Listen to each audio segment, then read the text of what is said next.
This is Vikas Iqbal from Tracks. 21st century जब शुरू हुई तो ये यूँ लगता था कि जो साइबर स्पेस है या साइबर सिक्योरिटी है, यही एक डोमिनेटिंग फिनोमेनन होगा टेक्नोलॉजिकल वर्ल्ड में, जो कि 21st सेंचुरी में आया। लेकिन अब आजकल जो चीज़ सबसे ज़्यादा डिस्कस हो रही है वो है एआई, आर्टिफिशियल इंटेलिजेंस। कहा यह जा रहा है कि आर्टिफिशियल इंटेलिजेंस एआई के लिए अब क्रंच टाइम शुरू हो गया है, तो इस पे बात होनी चाहिए। Doctor Athar, welcome to the show again with a very different topic today. Thank you. वैसे तो हम केस स्टडीज डिस्कस करते हैं एआई की, लेकिन आज सिर्फ एआई डिस्कस होगा। और होलिस्टिकली कि why crunch time for AI. Why crunch time, इस फ्रेज को जरा एक्सप्लेन कर दें मेरे व्यूअर्स के लिए कि हम इसे क्रंच टाइम क्यों कह रहे हैं एआई के लिए। क्रंच टाइम हम इसलिए कह रहे हैं एआई के लिए कि कुछ लोग कहते हैं एक बबल है जो बर्स्ट होने लगा अब। AI bubble. एआई बबल, क्योंकि एआई का जो मेनिया है ये स्टार्ट हुआ था नवंबर 2022 में, जब ओपन एआई ने चैट जीपीटी, जो एक चैट बॉट है, वो लॉन्च किया। और with in few weeks 100 million users पहुंच गए उसके, जो कि हिस्ट्री में, रिकॉर्डेड हिस्ट्री में किसी भी टेक्नोलॉजी के इतने ज़्यादा यूजर्स इतने स्मॉल पीरियड में एटलीस्ट इतने कम रिसर्च ने वक्त में साबित नहीं किया कि आए। नहीं हुआ है। तो ये एक मेनिया स्टार्ट हुआ एआई के लिए, एआई को अडॉप्ट करने का। और क्रंच टाइम इसलिए कि लोग कहते हैं कि ये, क्योंकि एआई कोई नया कॉन्सेप्ट तो नहीं है, कॉन्सेप्ट तो काफ़ी देर से है, लेकिन अब ऐसा टाइम है कि एक शायद ये एक बबल है जो बर्स्ट कर जाएगा। और कुछ लोग कहते हैं कि नहीं, अब शायद ये टेक्नोलॉजी का वो मौका आ गया है, इसका एआई की जो लाइफ साइकिल है उसमें, कि जब ये अब डिलीवर करना शुरू करेगी, तो इस वजह से इसको क्रंच टाइम कहा जा रहा है। Right sir. अच्छा सर, आप ये बताएं कि इस क्रंच टाइम के अंदर आप क्या देख रहे हैं कि जो रिसोर्सेज की कंजम्पशन है एआई की डेवलपमेंट के लिए, वो क्या है? इसको ज़रा थोड़ा सा अगर आप एलैबोरेट करते हैं। देखें, सबसे पहले तो हमें ये अंडरस्टैंड करना है कि एआई के ऊपर इन्वेस्टमेंट्स तो दुनिया में बहुत हैवी हो रही हैं।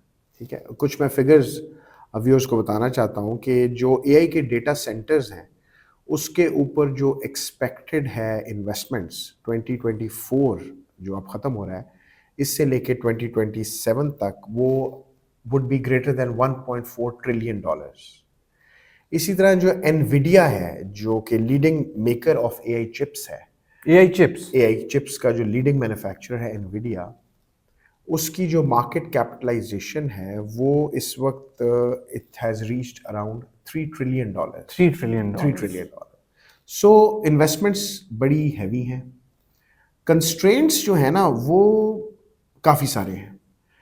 वो सबसे पहले तो यह है कि जो एआई के जो बिजनेस मॉडल्स हैं उनको ट्रेन कर, जो एआई के जो मॉडल्स हैं उनको ट्रेन करना इतना आसान नहीं है। लार्ज लैंग्वेज मॉडल जो है, मैं आपको एग्जांपल देता हूँ। लैंग्वेज मॉडल जो GPT-4 है, जो चैट जीपीटी जो आपका 4 है, उसके नीचे जो लैंग्वेज प्रोसेसिंग मॉडल है, उसको जो ट्रेन करने के लिए इलेक्ट्रिसिटी जो कंज्यूम हुई थी for training that model, it could have powered on average 5,000 American homes for 1 year. 5,000 American homes for 1 year. for 1 year. इसी तरह जो GPT-3 था उसका यही फिगर 100 है। तो 100 से 5,000, इसका मतलब है GPT-3 से GPT-4 की जो ट्रेनिंग के दरमियान जो एनर्जी का जो डिस्टेंस है वो 4,900 इन एब्सोल्यूट टर्म्स है, जो कि 50 टाइम्स है of the 100 homes which could have been powered instead of training GPT-3. इसी तरह 5,000 homes which could have been powered instead of training GPT-4. तो दरमियान में फ़र्क कितना आ गया? 4,900 का। सो जैसे जैसे कॉम्प्लिकेटेड होते जा रहे हैं एआई के मॉडल्स, वैसे वैसे उनके लिए एक बहुत बड़ा कंस्ट्रेंट है कि हमने फॉर एग्जांपल एनर्जी या रिसोर्सेज जो हमने एलोकेट करनी है वो हमें वो रिजल्ट देंगी कि जिसके लिए हम रेडी हैं इतनी रिसोर्स एलोकेशन के लिए या नहीं। तो ये एक ज़रूरी है चीज़ समझने की। इसके अलावा एक और जो कंस्ट्रेंट है वो है कि हमें जो प्रोसेसेस हैं उनकी रीथिंकिंग चाहिए। प्रोसेसेस जो होती हैं वो सिस्टम्स को लीड कर रही होती हैं, सिस्टम्स को एक प्रिडिक्टेबिलिटी दे रही होती है। तो उनको जब तक रीथिंकिंग ना की जाए तो तब तक आप इम्प्रूव नहीं कर सकते ओवरऑल सिस्टम को। रीट्रेनिंग ऑफ मैन पावर भी एक कंस्ट्रेंट है। अगेन।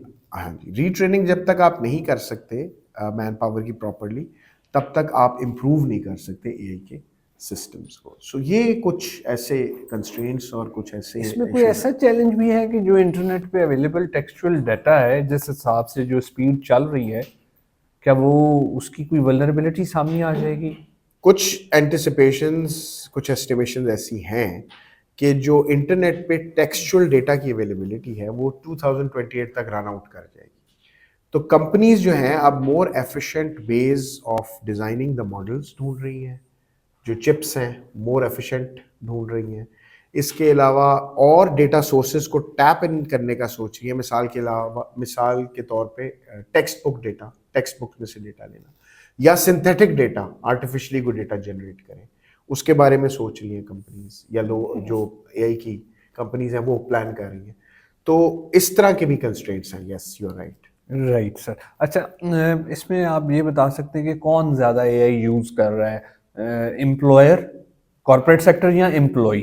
अच्छा, ये देखें, बड़ा एक इंटरेस्टिंग से फिगर्स हैं कि अमेरिका में एक सर्वे किया गया, उसमें only 5% of American businesses claim that they are using AI. 5% only only? Only 5%। ये दुनिया की फर्स्ट लार्जेस्ट इकोनॉमी ये दुनिया की लार्जेस्ट इकोनॉमी है अमेरिका, और जहाँ पे एआई की कटिंग एज टेक्नोलॉजी भी है।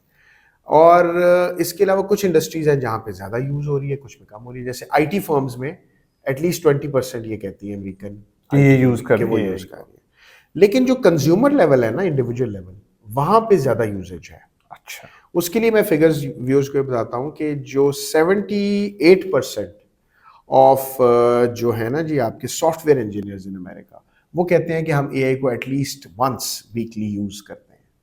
इसी तरह 75% of HR staff also uses AI, और 75% जो ओपन एआई के रेवेन्यूज हैं, जो चैट जीपीटी को रन करता है, वो कंज्यूमर से हैं रादर देन कॉर्पोरेट्स।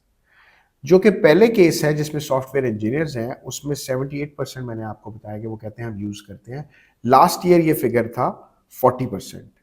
इसी तरह जो एचआर का स्टाफ है, जो 75% कहता है कि हम एआई को यूज करते हैं, लास्ट ईयर ये फिगर था 35%।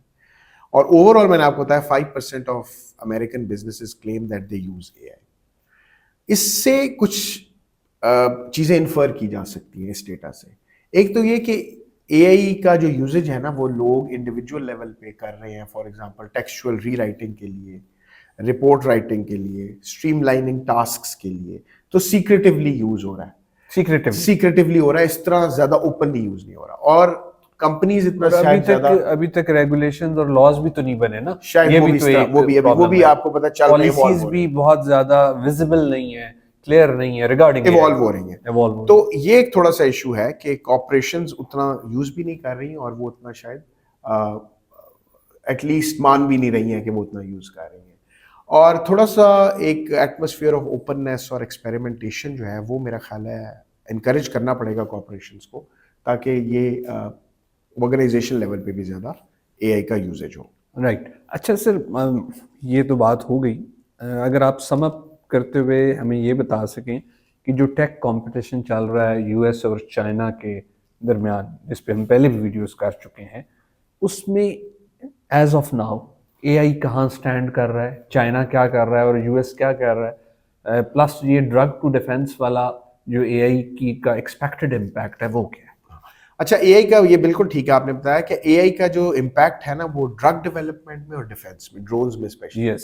और जो स्टेज 3 क्लिनिकल ट्रायल्स हैं ड्रग डेवलपमेंट में, एआई डेवलप्ड ड्रग्स Yes. हैं, वो एक्सपेक्टेड है। ऑटोनोमस वेपन सिस्टम्स वो एआई बेस्ड है, वो एआई बेस्ड है। और ड्रोन्स, जैसे मैंने आपको बताया ना, और इसके अलावा ये जो थर्ड स्टेज क्लिनिकल ट्रायल्स होने हैं एआई डेवलप्ड ड्रग्स के, ये 2025 में एक्सपेक्टेड है। तो इससे काफ़ी ज़्यादा लोगों का और ज़्यादा एक ट्रस्ट डेवलप होना, और एआई का जो टेक्नोलॉजिकल फ्रंटियर है वो और ज़्यादा पुश भी होगा, और ज़्यादा उसके लिए एवेन्यूज़ भी ओपन होंगे।